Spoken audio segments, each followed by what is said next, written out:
So should we wait a little or? Okay.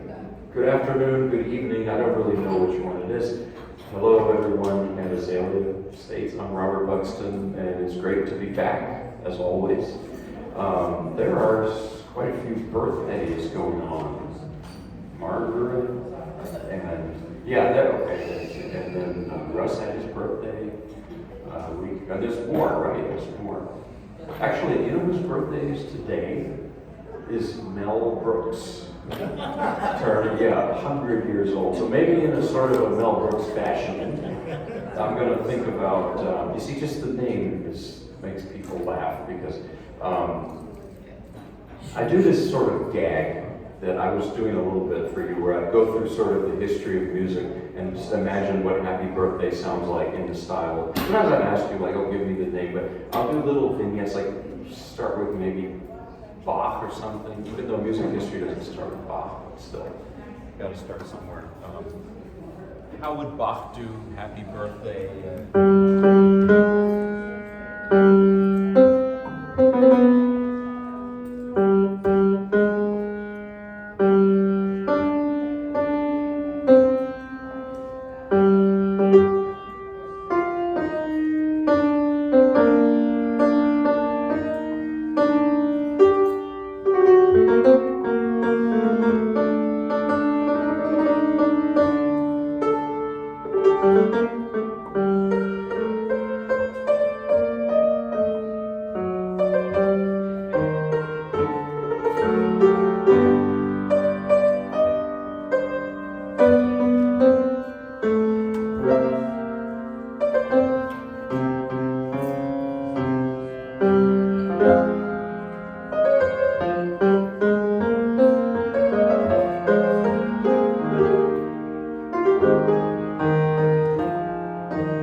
You could also imagine Mozart. Mozart's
it can be a few others, you know, we can go into the romantic era, we can go into the more modern stuff. Who do you want?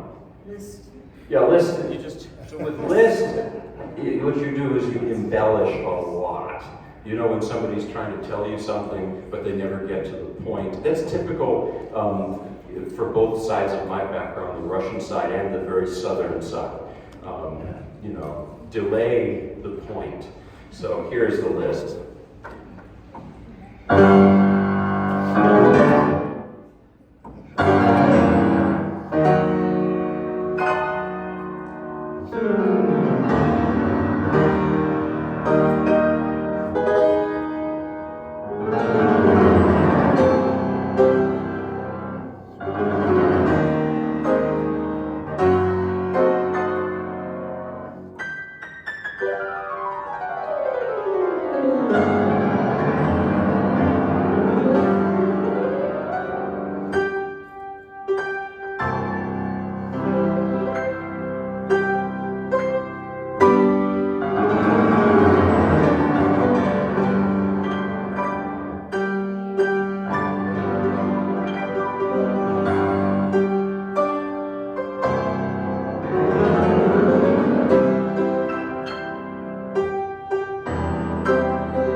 before we go on to the real stuff, one like very 20th century composer, like a dissonant composer, would be really funny.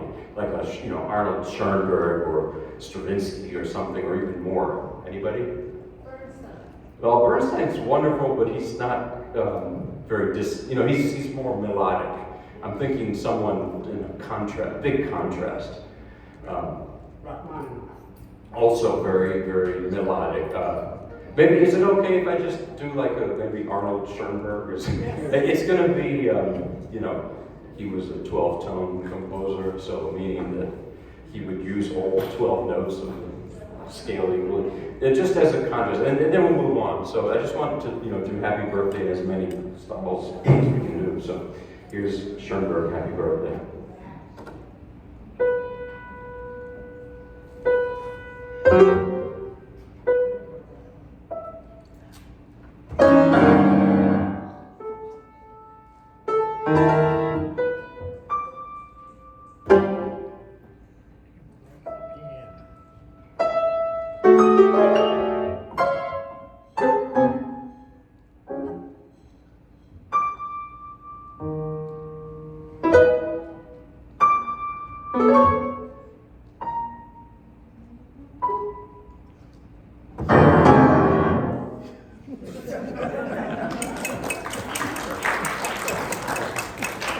The problem with that was it sounded a little more like, even starting to sound like Boulez or somebody. But now I'm going to play, I'm going to start off, sorry Schubert fans, but just because of the new things I brought and the time, I'm going to start with the Bach Gounod Ave Maria, which you've heard me play before. And I do have a few things that I've never played for you. So the Bach Gounod, sorry if this story is too familiar, but I love telling it because not so long ago my wife was asked to play for this wedding, and they said, please play Ave Maria for us, and she said, which one? And they said, well, don't get smart with us, there's only one Ave Maria. And she said, well, I just want to be sure. No, there's one. They were thinking the Schubert, so that's what my wife played, which I played for you too.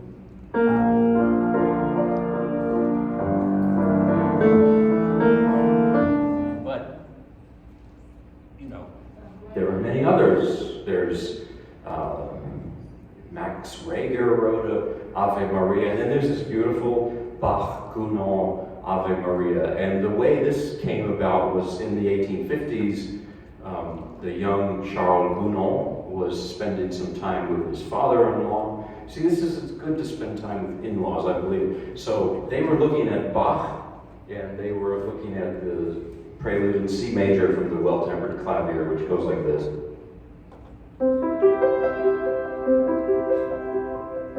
Or if you're Glenn Gould, it depends on the interpretation. But what Gounod did was he improvised this melody on top of that, which is somewhat well known. It's not as well known maybe as the Schubert, but it's still a well known piece.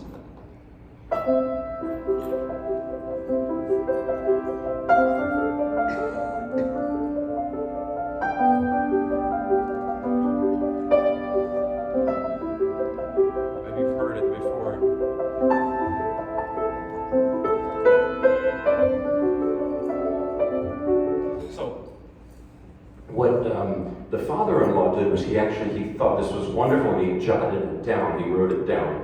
And then Gounod published it as a violin and piano piece. And then he decided, well, let me add some words to it. You see, a lot of the process of composing it's never like a quick and easy thing. Well, sometimes it is, and it's rare, but usually it's like that. So he said, well, maybe this will work with the text. And so he picked the Latin Ave Maria, Hail Mary prayer, and added that in, and published it as a vocal piece. And that's the way it's probably most well known. Around Christmas, people sing it a lot. So I think the Bach Gounod Ave Maria is even more on the sad side than the Schubert. I don't know, it just strikes me as, I think it's very spiritual, but I think it's just got this deep sadness to it. I don't sing, I'm sorry. Told you that before, so I'm playing an arrangement by Georges Bizet, And I figured he's a good arranger, he's a great composer, he wrote Carmen. So technically this is a 4-person piece.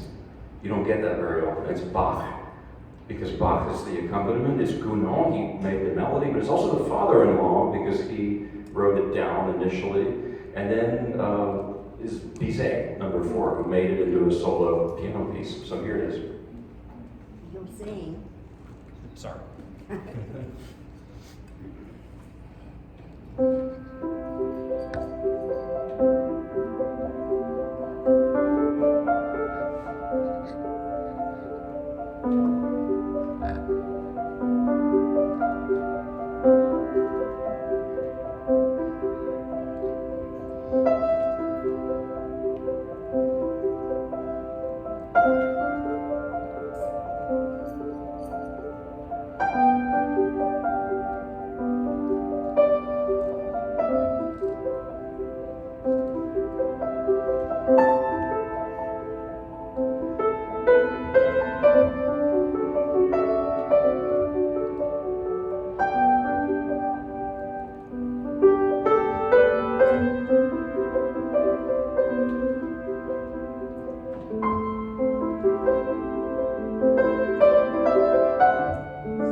you. And here's another vocal arrangement that I've been working on a lot, recently playing a lot, rather.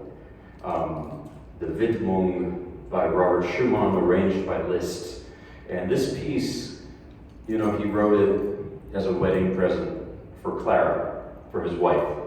And their path to getting married was a tough one, because Clara's father was Schumann's piano teacher, Friedrich Wieck, and he was absolutely against the marriage for several reasons. I think in general he viewed Schumann as a chaotic personality, and this was probably a misunderstanding that he had a condition, bipolar disorder, which they didn't really know what it was back then. Not that we absolutely know now, but you know, have some more understanding of it, I think. And so there was that, and also the fact that Schumann really damaged his hands and couldn't really play piano after a certain point. It's not exactly clear why. I've heard different stories. Maybe he over-practiced.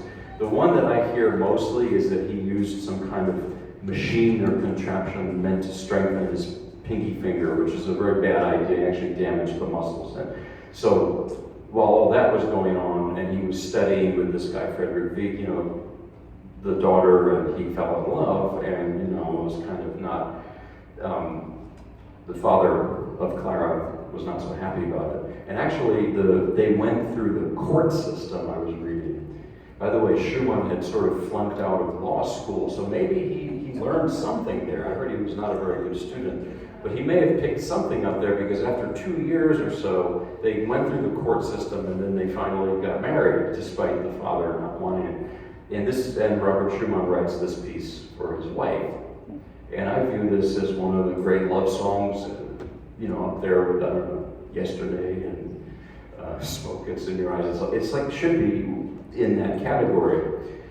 And what this piece does, I think, is it really depicts the inner feeling, even the physical feeling of being in love, which is that you're not going to feel maybe too stable. I know even the ancient Greeks, they considered like being in love was like an illness of some kind. But nowadays, we're more like in the medieval view of it, that we like every movie is about love, almost. So this piece, I had a teacher who's described it like it's, you know, it's like the heart rate is elevated and there's butterflies in your stomach. It depicts it.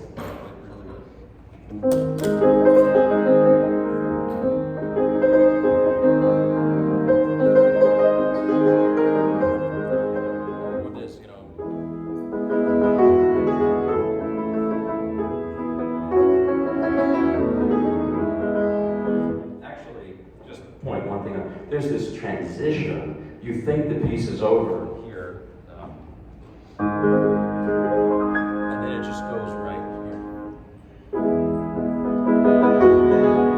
And that moment, you're going to hear it, is like you're talking to the person you love, and then your heart skips a beat. You know, it's like, you know, that's this piece. I think some of it is that, you know, with his bipolar, this piece is like on the manic side. It's a manic and exhilarating piece. And this is definitely like one of the high spots in his life and in his music. You know, a lot of his music can also be very dark, and because Schumann experienced the highs and lows of life very strongly. So, and actually I was also reading about Schumann when he died at 46, and he was living in an asylum. It's terrible. He considered himself to have been a failure as a composer. That's one thing he was just dead wrong on. So here's Widmung by Schumann, arranged for solo piano by Liszt. Speaking of Liszt, right? You're going to hear the Liszt stuff at the end. He adds, of course, because it's Liszt, right? So.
you now a piece that I learned last Sunday. I didn't practice quite enough. But this is a wonderful piece, and it's getting to be played more. I noticed a lot of pianists are playing this, but this is by the Mexican composer Manuel Ponce, who's mostly well known for writing like a lot of guitar music, but he wrote a lot of piano music as well, and orchestral. He wrote everything. And I had one of my major teachers, Solomon Mikovsky, was from Cuba, and he was very adamant about us playing music not only from Cuban composers, but Latin American composers, and even U.S. composers underplayed. Actually, I have more of that coming at some point, but definitely Latin American composers in general, I think, are unfairly overlooked. And Manuel de Ponce, or Manuel, not de, I keep saying this, not right, Manuel Ponce. My Spanish is not really good, sorry. He was a beautiful composer. This piece, the Intermezzo number 1, he wrote it in 1908. And what he did, and many composers from places like Mexico and Cuba, Latin America, is that he would initially base his music on the Western European forms, but he would infuse it with some Mexican folk music. And you're going to hear it especially in the thirds. These are thirds,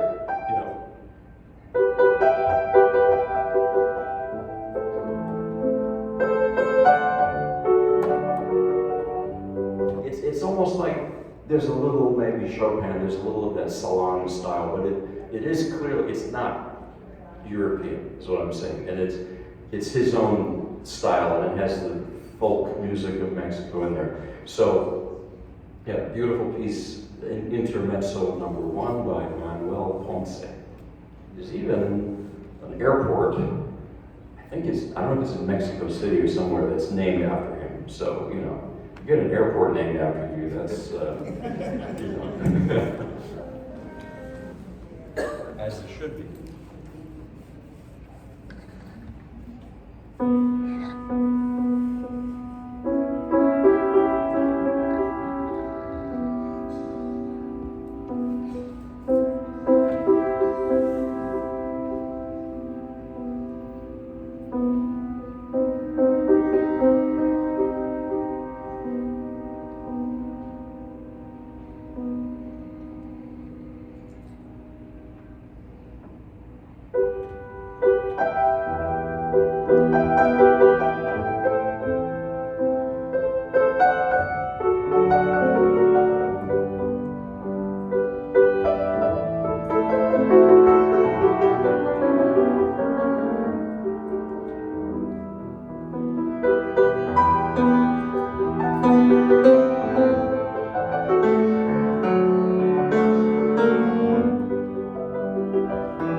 I love that piece. It's very melancholy, but I have this fear of playing Latin American composers because my wonderful teacher, Solomon Mikowski, he's no longer with us, and I would do this impersonation of him, and it really sounds like him. He didn't think so, but he was really wrong with that. It sounded. I would call, fellow students with his voice, and they were sure it was him. There's a way you can mute your phone number. So, I don't get into that, but So, but he would tell me when I would try to learn. He would say, you have to learn Cuban composers. Okay, you must. And I would play a piece like, and he would just sit there and say, you simply cannot understand how to play it because you're not from there. What do you expect? So okay, he's probably right in that. So but at any rate, I'm going to play this crazy thing I'm trying to do. I played you some of it last time. I think I played you like 1/3 of it last time. Now I'm going to play you 2/3 of it. I'm doing this arrangement of Rachmaninoff's Rhapsody on Theme by Paganini for solo piano. And it's mostly for practical purposes because I can't just bring a giant orchestra around with me. And even if I could, where would they sit? I could also put maybe a boombox with the orchestra, but I don't like that because what if they play too slow or too fast? And, so this is what I'm doing, and I'm starting to regret doing it, but it's a little bit too late to stop. So, you know about Buc-ee's in Mebane? You see, I live in Mebane, and it's not going to be ready for a long time. It's taking a long time, and that's kind of like this. I call this my Buc-ee's, project with Rachmaninoff. So, this is a later work of Rachmaninoff's, and he wrote it in 1935. After he had left Russia, almost 20 years after he had left Russia for good. And the story with Rachmaninoff is, I think of him as his life being in two distinct parts. One was 19th century, one was 20th century. And that mostly 19th century part was in pre-revolutionary Russia. And then the second half was in the West, mostly in America, in the US. And actually, especially in the 1950s, there was a big negative view of Rachmaninoff's music. There was this view that Rachmaninoff was a guy who was like a Tchaikovsky 19th century romantic, and he never really became modern. He never modernized, and that this was bad, and that he was not worth much. He was just a sentimental, throwback. And I don't think that's true. I think that's wrong. And I think especially a piece like this proves that, because this piece, it speaks 20th century to me. It just doesn't have, I was imitating like Arnold Schoenberg, who's a great composer too, not easy listening, but just because Rachmaninoff didn't speak that language musically doesn't mean that he's not relevant to 20th century, because Rachmaninoff suffered from depressive periods. I think it's like with Schumann in a way. He had probably clinical depression, and there were different points in his life when he had flare-ups of it. I don't know if you call it that. Have you heard about his first symphony, which he was a very young man, and there was the first performance of his first symphony, and it was a disaster. The orchestra, the whole thing didn't work. And it's kind of the fault of the conductor, who's also a composer, Alexander Glazunov. He was a great musician. The problem is he was drunk and so, but the critics hated it. One critic said that this piece sounds like it's the plagues of Egypt in music. It said Rachmaninoff was like in a debilitating depression for years after that. And then he got a hypnotist to do hypnosis with, and he came out of that depression and dedicated his famous second concerto to Dr. Nikolai Dahl, the doctor.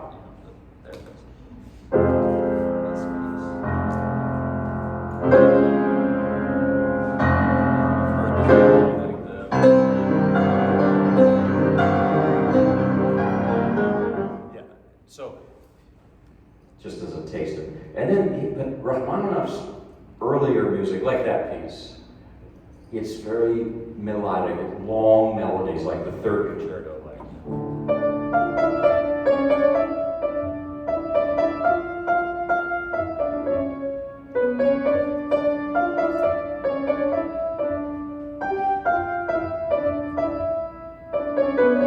And that's not it. Like the melody just keeps going and going and going. It doesn't stop. It's like a Tolstoy sentence that just doesn't end. It's like 2 pages and then you have a period. Speaking of Tolstoy, I'll tell you the story about Rachmaninoff's depression and Tolstoy. So Rachmaninoff had this singer friend, Fyodor Shalyapin, great Russian bass singer. And this was in the period when Rachmaninoff was, very depressed. And Shalyapin said, let's go to Tolstoy's home. He's having a party and we'll play some of your music for him. I'll sing it, you'll accompany me, and he'll cheer you up, because to see the great man, the great writer, will cheer you up. Okay, so they did the performance, and then Tolstoy comes up to Rachmaninoff and he says, your music is useless.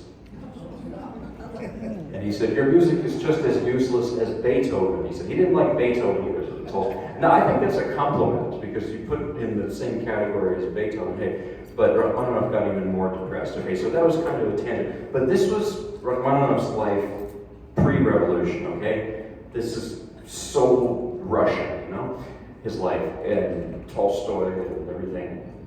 And then the revolution happens, and he and his family, they get out. They settled in Europe for a time. They eventually, came here to the US. And Rachmaninoff was so heavily nostalgic. I mean, he liked America, but he was just in the grips of nostalgia. He didn't write music for like 15 years after he immigrated here. And then his creative juices started to go again, and he wrote his late pieces. And his late pieces are not, they're different. They're not as like gushing with these long melodies that his early music is. And for some, that is detracts from it. Some people think, well, he sort of lost his. I don't believe that he lost anything. He changed. How could he not have changed? The world changed. He changed. And I'll play you like some of this Paganini Rhapsody that I'm going to play at the beginning.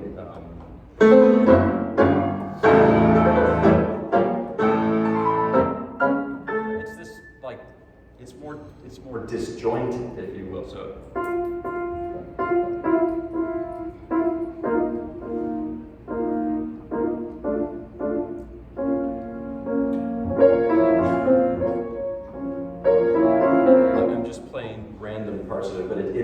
There's a disjointedness to it, because to me that's like what happens when you put this 19th century Russian band into America.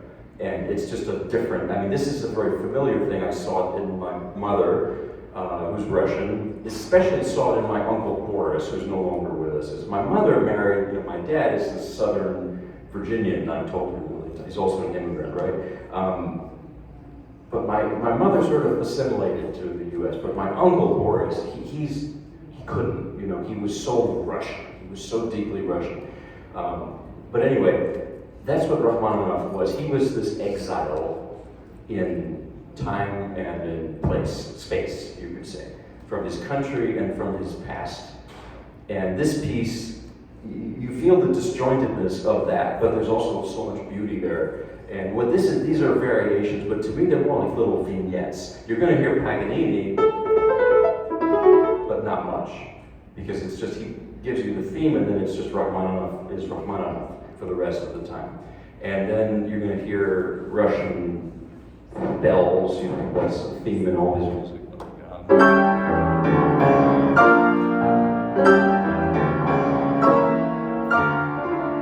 And finally, I'm talking too much, so that he does this theme. You're going to hear that, like.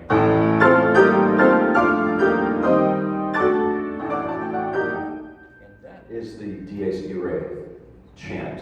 Maybe this is almost the most significant thing, that he was obsessed with this Gregorian chant from the Middle Ages in the last years of his life. Dies Irae, Day of Wrath. It's a menacing melody. Even Stanley Kubrick uses it in The Shining because it works for that. And I think it's not only he was thinking about his own mortality, but he was thinking about world events. This is 1935, what was happening, the Second World War was looming.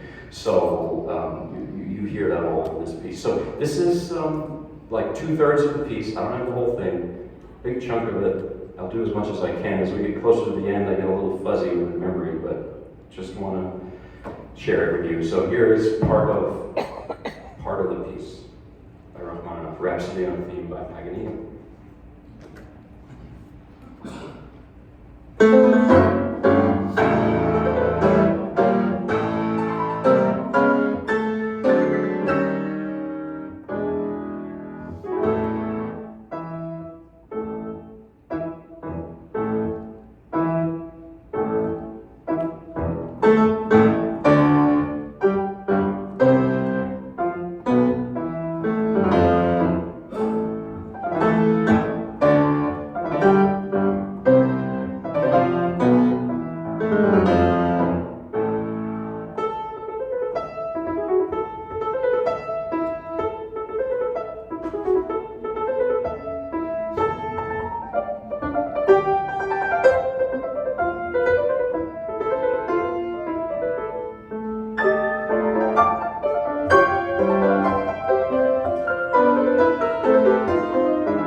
didn't tell you, but this famous part, the 18th variation, that's where he takes and flips it. But today, I actually didn't play that alone. I played like from the beginning up to there, and you hear the progression, how it gets to that point. So I see the time, I didn't time how long it was. So real quick, I usually like to end with a gospel, so this will be really fast. The Jericho Road, on the Jericho Road, and the speed limit's pretty high on it, so we'll get there soon. So thank you all for having me as always in years on the Jericho Road, a very different type of music. So.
Thank you. Have a lovely evening, and I'll see you later. I'm going to finish that Bucky's Romano thing, so one day. So I'm going to get soon. All right. Take care, and always a pleasure. Thanks.